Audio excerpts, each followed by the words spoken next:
What do you want to be when you grow up? A veterinarian. That's right. No, I'm going to be a number checker. What's a number checker? Do you know?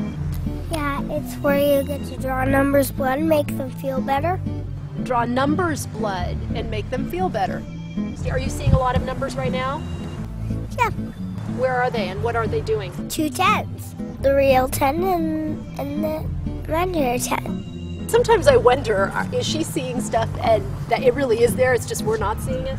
Is that what's happening, Jenny? Yeah. I don't know.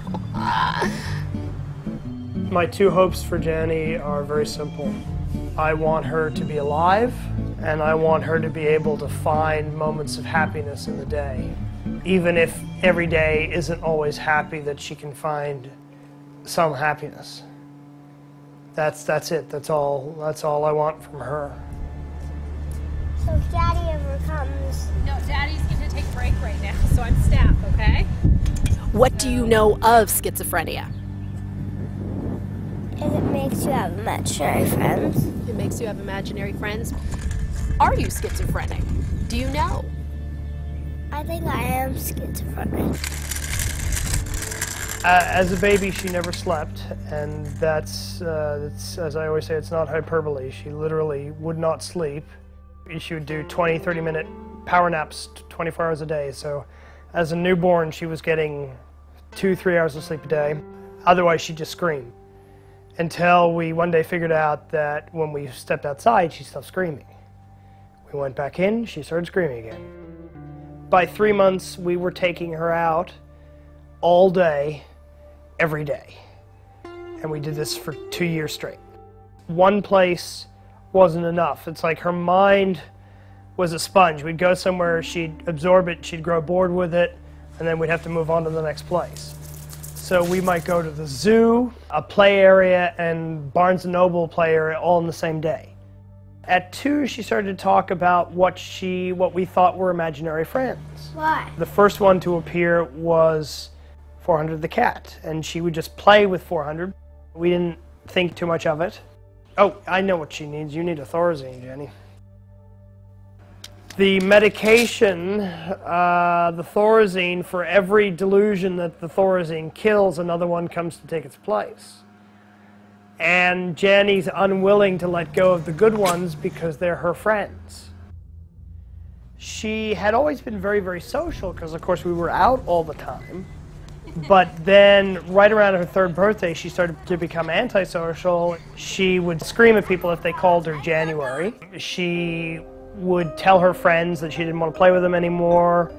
At one point, she had probably as many as 20 or 30 friends, and they just, slowly all dropped away. And the number of imaginary friends kept growing and growing and growing. And then, at 5, the violence began. She began hitting, kicking, biting, throwing shoes. When I would say that she would hit, these weren't like tantrums. The impact of her blows was like she was fighting for her life.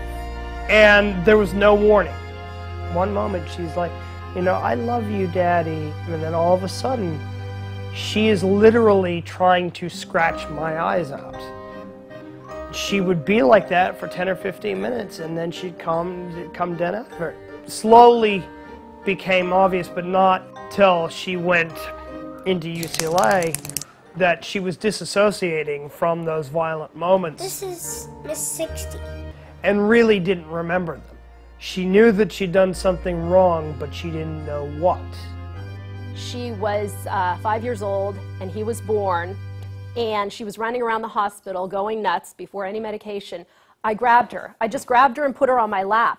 And she turned to somebody who was not there and said, "Ooh, she's not pregnant anymore," in that kind of a voice. And it kind of freaked me out. I'd never heard her talk like that. I'd never heard her talk specifically to like somebody else. We knew she had all the imaginary friends, but it didn't quite. It started to sort of add up, basically. But we did take her to a psychologist because it got to the point where we couldn't live with her. All right, sweetie, how are you doing? Pretty. How are you doing? Pretty. You ready to go swimming? Buddy. Do you think you see your friends more now or less since you went to hospital? More. More? Yeah, more. Because Thorzine's not helping very much. Do you want them to go away? 400 I do, and Wednesday I do. Because they're bad. How are they bad? They tell me to do bad things. What kind of bad things? Like hitting and screaming and kicking. What does it feel like when Wednesday tells you to hit or kick? Wednesday bites me until I do it. Okay, what does 400 do? She scratches. She scratches. Because she doesn't know how to hit. So originally, we had a 2-bedroom apartment in this complex. Keeping Jenny from hurting Bodhi was a 24-hour-a-day job. So we traded in our 2-bedroom for 2 1-bedroom apartments. Jenny's apartment is in this building, and then right across the parking lot, about 100 feet away on the 3rd floor, is Bodhi's apartment. I mean, financially it's been harder because the 2 put together are still $500 more than what I was paying for the 2-bedroom. When Susan and I were living in the same apartment, it felt more like we were in this together. You know, since we've you know, been in the separate apartments, you know, I feel like we are not as close anymore, and that leads us to attacking each other more, blaming each other more. It's because we have no one else to blame. You know, both of us are under such immense stress at all times.